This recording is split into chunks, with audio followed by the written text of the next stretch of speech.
اللہ تعالیٰ ہمارے ہم فرمائے۔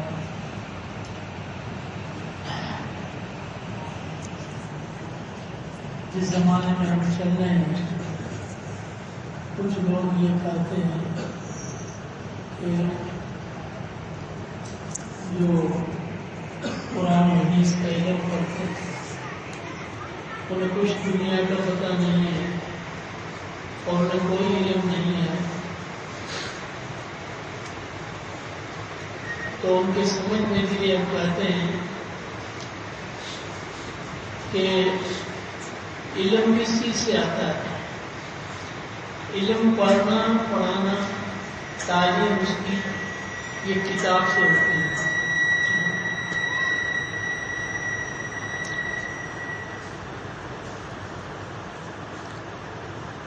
علم کا پڑھنا پڑھانا تعلیم و تعلم کتاب سے ہوتا ہے، اور تمام انسانوں کی کتابوں سے اللہ تعالیٰ کی کتاب قدیم ہے۔ تو علم تو سب سے پہلے نازل ہی اللہ نے کیا۔ انسانوں نے کون سا علم بنایا؟ انسانوں کے بنائے ہوئے علم بعد میں ہے، سب سے پہلے علم اللہ نے نازل کیا انبیاء کرام علیہ السلام کی وساطت سے۔ امت کے لوگ اور افراد جو نبی کی وساطت سے ان کتابوں کو پڑھا، تورات کو، انجیل کو، باقی صحائف کو، تو اس زمانے کے وہ لوگ عالم بنے۔ اور اللہ فرماتے هو الذی بعث فی الأمیین رسولا منہم یتلو علیہم آیاتہ ویزکیہم ویعلمہم الکتاب والحکمہ۔ قرآن حکمت اس کو سکھاتا ہے، تو جب قرآن حکمت سکھائے گا کوئی تو اس کے شاگرد وہ شاگرد بن کر آگے چل کر وہ استاد اور معلم بنیں گے، تعلیم یافتہ بنیں گے۔ تو یہی تو تعلیم ہے۔ اور کیا تعلیم ہے؟ تعلیم تو اللہ نے نازل ہی اللہ نے کی ہے۔ ہاں، تو پھر آپ سمجھ لو کہ ہم جس کو تعلیم سمجھتے ہیں نا، وہ تعلیم کیا ہے؟ یعنی یہ عجیب فلسفہ ہے کہ انسان کچھ نہ پڑھے تو جاہل ہوگا، کوئی کتاب نہ پڑھے فارغ بیٹھا رہے، وہ کیا ہوگا؟ جاہل ہوگا۔ لیکن ہمارے ملک میں اور پوری دنیا میں جاہل بنانے کے لیے یونیورسٹی ہے۔ کوئی جاہل بننے کے لیے کچھ نہ پڑھنا کافی ہے، کوئی آدمی نہ پڑھے جاہل بن جائے گا۔ لیکن یہاں جاہل بنانے کے لیے یونیورسٹیاں ہیں تاکہ یہ جاہل بنا۔ علم کس کو کہتے ہیں؟ وہ علم کیا جو انسان کو اس مصنوعات اور مخلوقات میں پھنسا دے۔ علم تو وہ ہے جو اللہ تک پہنچائے انسان کو۔ ہاں، ایسا علم آدمی پڑھے دنیا میں کہ اپنے باپ کا باغی بن جائے، وہ علم کسی کام کا ہے؟ باپ کا نافرمان بن جائے یا باپ کو نہ پہچانے کہ یہ میرا باپ نہیں ہے، تو وہ علم کسی کام کا ہے؟ تو وہ علم کس کام کا ہے جو پڑھنے کے بعد اللہ کو نہ پہچانے؟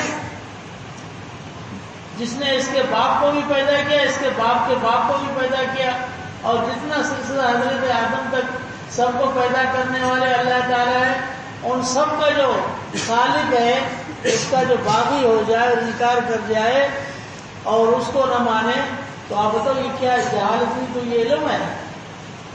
علم نازل ہی پیغمبروں پر ہوا، اور علم نازل اللہ تعالیٰ کی طرف سے ہوا ہے، اور کتاب اللہ تعالیٰ کی طرف سے آئی ہوئی ہے۔ لیکن اور دوسرا یہ مسئلہ ہے کہ ہم جو علم پڑھتے ہیں ہمارے علم بدلتے رہتے ہیں۔ اگر ہماری صلح ہوئی یورپ سے تو یورپ والا علم ہم پڑھیں گے، انگریزی پڑھیں گے۔ اگر ہماری صلح ہو گئی چائنا سے تو اب چائنا والا علم شروع کر دیں گے، اب وہ شروع ہوتا ہے۔ اگر دونوں سے نہیں پڑتی، جرمن سے ہوئی، جاپان سے ہوئی، تو ہم وہ علم شروع کر دیں گے۔ ہمارا علم بدلتا رہتا ہے، اللہ کا علم بدلتا نہیں۔ اللہ کا نظام، اللہ کا علم ایک ہے، وہ انسانیت کو کہ وجود میں انقلاب لانے کے لیے ہے، اسلام انسان کو راہ راست پر لانے کے لیے ہے۔ اور سب سے بڑی بات یہ کہ تاریخ میں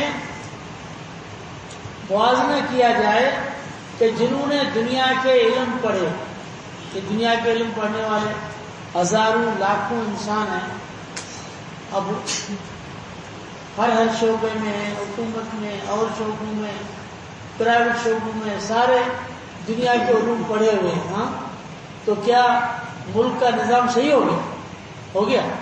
نہیں۔ صرف ایک بات تو سمجھو، ایک مولوی عبد الشکور کے لیے پوری پارلیمنٹ رو رہی ہے، آپ بتاؤ، ایک عالم دین کے لیے جس کا کچا گھر تھا، اور جب کہا گیا اسمبلی میں، سب کو یہ کہا گیا کہ آپ اپنی مرادیں واپس کرو، اپنا خرچہ خود کرو، تو سب بڑے نواب جاگیردار تھے، کسی نے کچھ نہیں کہا۔ مولانا عبد الشکور صاحب رحمۃ اللہ علیہ فرمایا کہ بھئی میرا مسئلہ یہ ہے کہ میرا گزارا اس تنخواہ کے بغیر نہیں ہو سکتا، اس لیے میں تنخواہ نہیں چھوڑ سکتا۔ ایسا سچا پاکیزہ انسان، ہاں، بتاؤ کون سی یونیورسٹی کا پڑھا ہوا ہے؟ کبھی مولوی کو آزما کے تو دیکھو نا۔ اور پھر حضور رحمت اللہ علیہ صلی اللہ علیہ وسلم نے صحابہ کو کون سا علم پڑھایا تھا؟ وہ صحابہ جو کہتے ہیں، وہ صحابہ جب مکے مدینے حجاز سے نکلے ہیں تو ان کے ہاتھ میں اونٹوں کی مہاریں تھی، اور جب آگے چلے تو قوموں کی مہاریں ان کے ہاتھ میں تھی۔ سبحان اللہ۔ وہ صحابہ جو اونٹوں کے ساتھ اشعار اور ہدیہ خوانی گاتے ہوئے اور شعر پڑھتے ہوئے رجز کرتے ہوئے جاتے تھے، آج ان کی زبانیں، ان کا وجود علم کا گہوارہ بن چکی تھی۔ آج اگر کوفے کو کوئی دیکھے تو مرکز علم ہے، اس لیے کہ حضور کے صحابہ وہاں، حضرت عبداللہ بن مسعود ہیں، حضرت علی مفتہ رضی اللہ تعالیٰ عنہ ہے۔ آج مدینہ کو کوئی دیکھے تو مدینہ علم کا شہر بن جاتا ہے، جہاں حضور تھے، جہاں حضور کے صحابہ تھے، اور جہاں حضور کے صحابہ کے بعد امام مالک رحمۃ اللہ علیہ جیسی شخصیت تھی۔ اور پھر اگر مکے کو دیکھیں تو مکہ کیا تھا؟ آج مکہ علم کا گہوارہ بن چکا ہے، جس میں کون ہیں؟ فتویٰ دینے والے حضرت عبداللہ ابن عباس رضی اللہ تعالیٰ عنہ ہے، علم کا گہوارہ۔ آج مکہ شریف کی حیثیت وہ ہو چکی تھی کہ جب مہدی بنو عباس کا خلیفہ جب بیت اللہ شریف کے لیے حج کے لیے گیا تو اس کا بیٹا بھی اس کے ساتھ تھا۔ بیٹوں کا تو اپنا دماغ ہوتا ہے، تو جا کر ایک آدمی بیٹھا ہوا تھا تو اس کے آگے گھٹنے ٹیک کر یہ بیٹھ گیا مہدی، گھٹنے ٹیک کر بیٹھا، دو زانو ہو کے، اور ادب سے بات کرنے لگا۔ تو بیٹے نے کہا کہ ابو آپ بادشاہ ہیں اور اس پورے مکے کے بھی حکمران آپ ہیں، مدینے کے بھی آپ ہیں، بلکہ بنو عباس کی حکومت تو سب سے زیادہ آخر میں جو پھیلی ہوئی حکومت تھی وہ تو بنو عباس کی تھی، ہاں، توسیعات ہوتی رہی فتوحات، تو سب سے زیادہ پھیلی ہوئی حکومت جو ہے وہ بنو عباس کی تھی۔ تو اس نے کہا یہ حکومتیں ساری آپ کی، آپ ایسے شخص کے سامنے گھٹنے ٹیک کے بیٹھے ہیں جس کی نہ صورت ہے، کہتے اس کی ناک بھی ایسے بیٹھی ہے اور پیشانی نکلی، ہاں، تو ایسے شخص کے سامنے آپ گھٹنے ٹیک کر بیٹھے ہیں۔ تو باپ نے کیا کہا؟ باپ نے کہا تمہیں پتہ نہیں یہ کون ہے؟ یہ عطا ابن ابی رباح، عبداللہ ابن عباس کے شاگرد اور مکے کے مفتی ہیں، جن کے سامنے دنیا کے بادشاہوں کے گھٹنے ٹیکے ہوئے تھے، اور جنہوں نے کسی بادشاہوں کی پرواہ نہیں کی، وقت کے حکمرانوں کے خزانے اپنے جوتے کے نوک پر انہوں نے ٹھکرا دیے، کچھ نہیں لیا، لیکن اللہ کا پیغام قرآن و حدیث کا امت تک پہنچایا۔ امام زین العابدین رحمہ اللہ، حضرت حسن بصری رحمہ اللہ، حضرت قاضی فضیل بن عیاض رحمہ اللہ، یہ شخصیتیں، حضرت سفیان ثوری، امام اعظم احمد بن حنبل، یہ شخصیتیں، یہ کون تھی؟ دنیا میں اگر علم دیا لوگوں کو تو انہوں نے دیا نا. اس زمانے میں کون تھا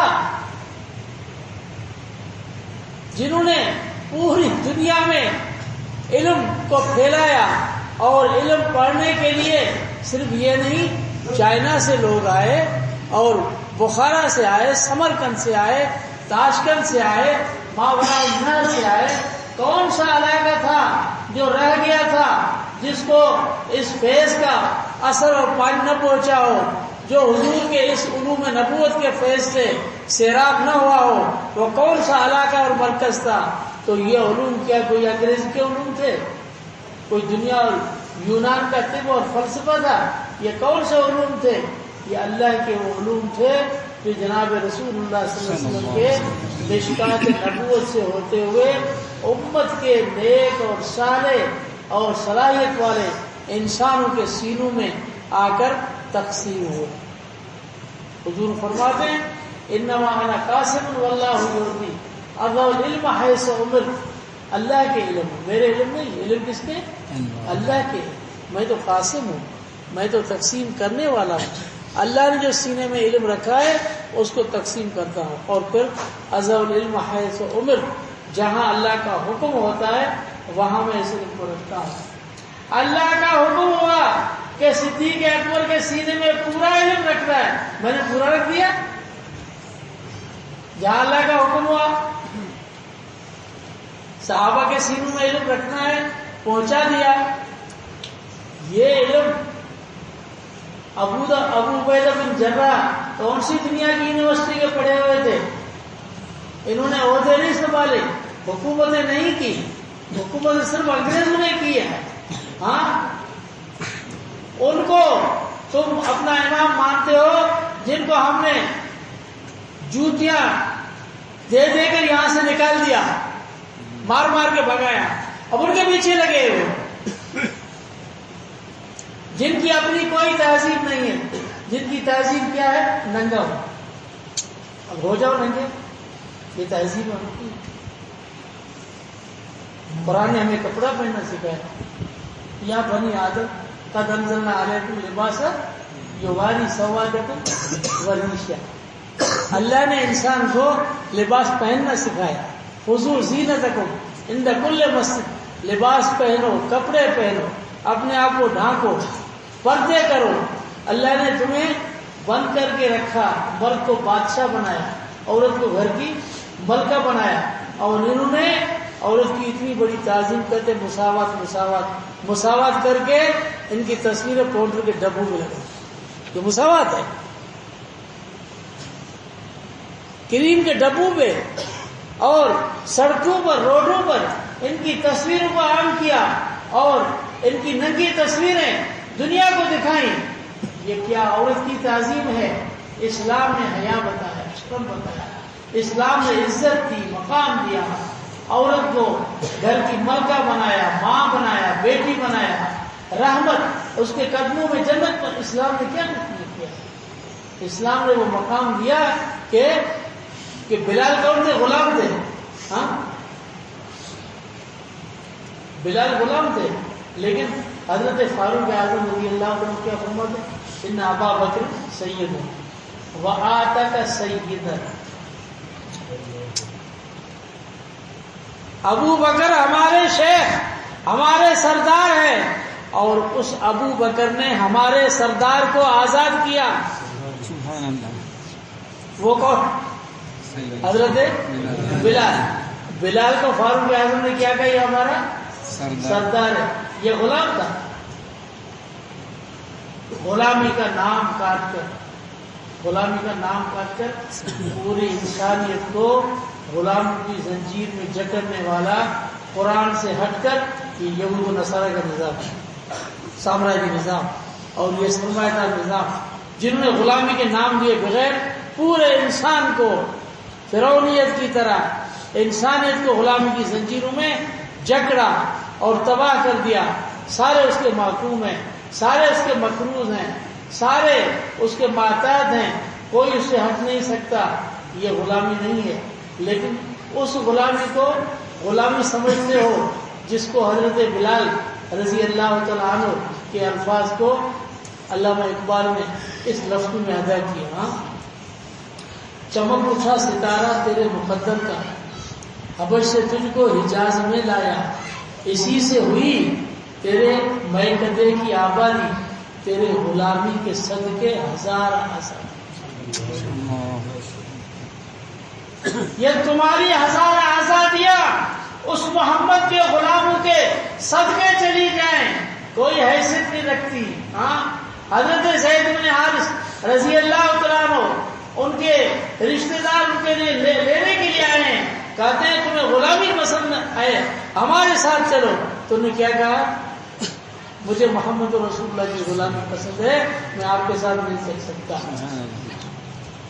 غلامی تو یہ جبری غلامی نہیں تھی، یہ اختیاری تھی، لیکن غلامی کا نام کاٹ کر انہوں نے جن کو غلام بنایا، پوری دنیا اور انسانیت کو ظلم کی چکی میں پیسا۔ اس کا نام غلامی نہیں ہے، اس کا نام کیا ہے؟ انسانی مساوات، اور انسان کا سر اونچا کرنا، اور انسان کو عزت دینا۔ یہ انسان کو عزت دے۔ اللہ تعالیٰ اس انسان کو سمجھتے، یہ مسلمان پتہ نہیں کہاں جا رہا ہے، کہ اپنی تہذیب اور اپنی تاریخ کو چھوڑ کر اور کس طرف جا رہا ہے۔ آپ کو پتہ نہیں ہے کہ یہ یہود جو آج اس مسلمانوں کی بے بسی کے عالم میں جو بیت المقدس پر چڑھائی کر رہے ہیں، ہم نے قرآن کو چھوڑا ہے نا، اس لیے یہ ہمارے ساتھ یہ حالت ہے، بے بسی کے عالم میں۔ یہودیوں کو بیت المقدس سے کیا واسطہ؟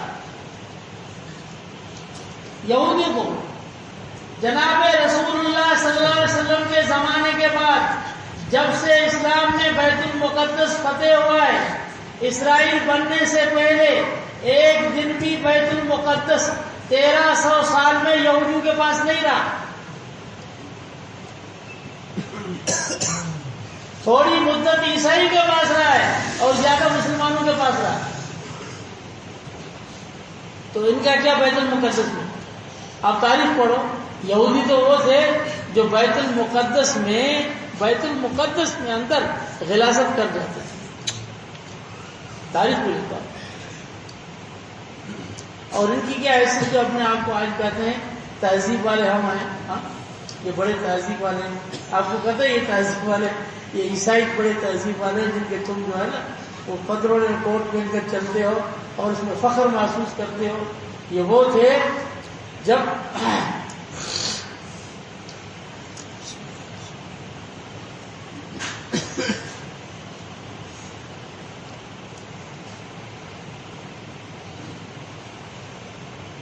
عیسائیوں نے صلیبی جنگ ہوئی تو مسلمان نے اپنے آپ کو چھپایا، کچھ بھاگ گئے، اور کچھ وہ تھے جنہوں نے اپنے آپ کو عیسائی ظاہر کیا، صرف بچنے کے لیے، تاکہ یہ ہمیں قتل نہ کرے۔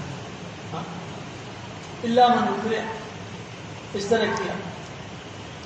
اب عیسائیوں کو کیسے پتہ چلے کہ یہ مسلمان ہیں یا عیسائی ہے؟ تاریخ ہے، میں آپ کو تاریخ بتا رہا ہوں۔ عیسائی کو پتہ کیسے چلے کہ یہ مسلمان ہے یا عیسائی ہے؟ وہ عیسائی اس کے یہاں جسم کو سامنے گلا جو ہے نا ہٹا کے ایسے سونپتے تھے، اگر اس کے جسم سے خوشبو آئے تو کہتے تھے یہ مسلمان ہے، اور اگر بدبو آئے تو کہتے تھے عیسائی ہے۔ تم کہاں جا رہے؟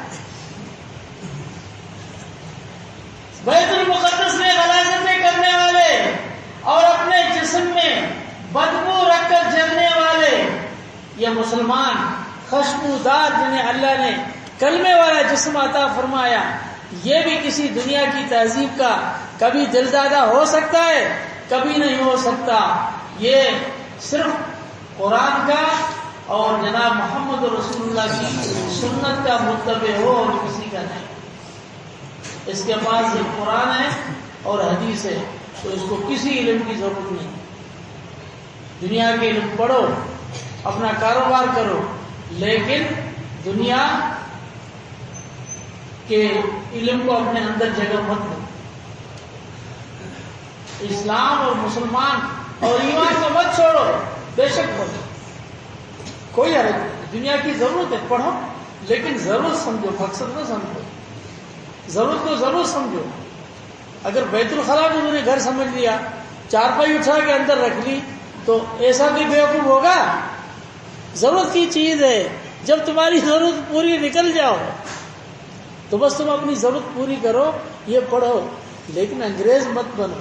ہم مسلمان ہیں، ہم جس تہذیب کے دلدادہ ہیں، اس سے بڑھ کر اللہ تعالیٰ کی تعلیمات کے علاوہ کوئی بھی تعلیمات نہیں، اور ہماری جو تاریخ ہے ان کی کیا تاریخ ہے؟ ان کی کوئی تاریخ نہیں ہے۔ ان کی تاریخ پڑھو تو آپ کو پتہ چلے، جب جنگیں ہوتی تھی تو ان کے مورخ خود لکھتے تھے، کیا لکھتے تھے؟ کہ یہ مسلمان یہ عجیب انسان ہے اور ہمیں سمجھ نہیں آتی کہ یہ فاتح بن کر بھی اپنے ہاتھ سے اخلاق نہیں چھوڑتے۔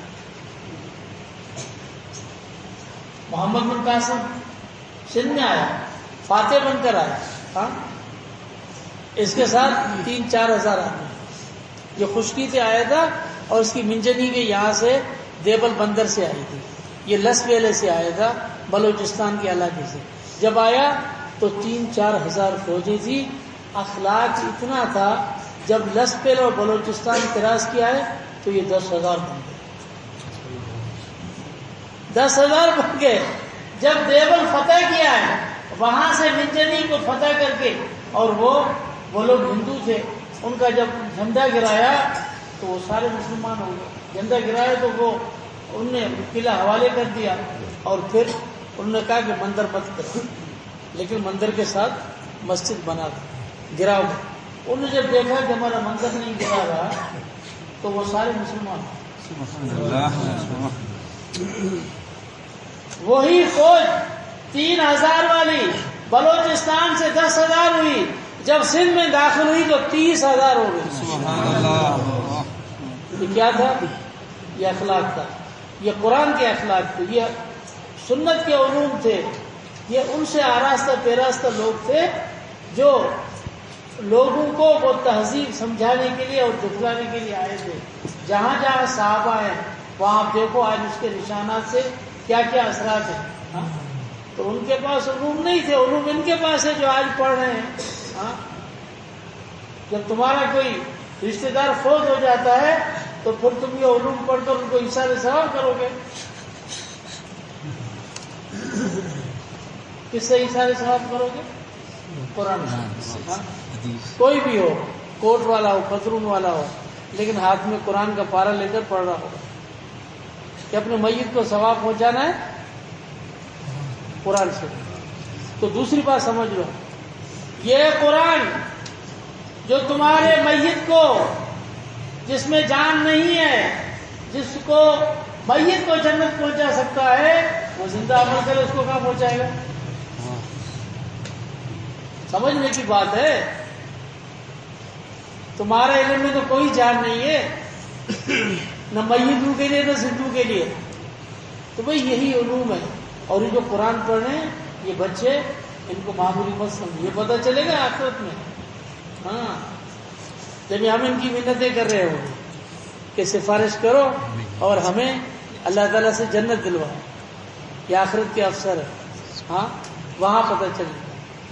جب آنکھ کھلے گی تو پتہ چلے گا ان کی قیمت، ان کی حیثیت کی۔ اللہ تعالیٰ ہمیں اس کی قیمت سمجھنے، قرآن کریم کی عظمت اور صحابہ کی عظمت اور دین کی عظمت اور احادیث نبی اور علوم کی عظمت سمجھنے کی اللہ ہمیں توفیق عطا فرمائے۔ آخر دعوانا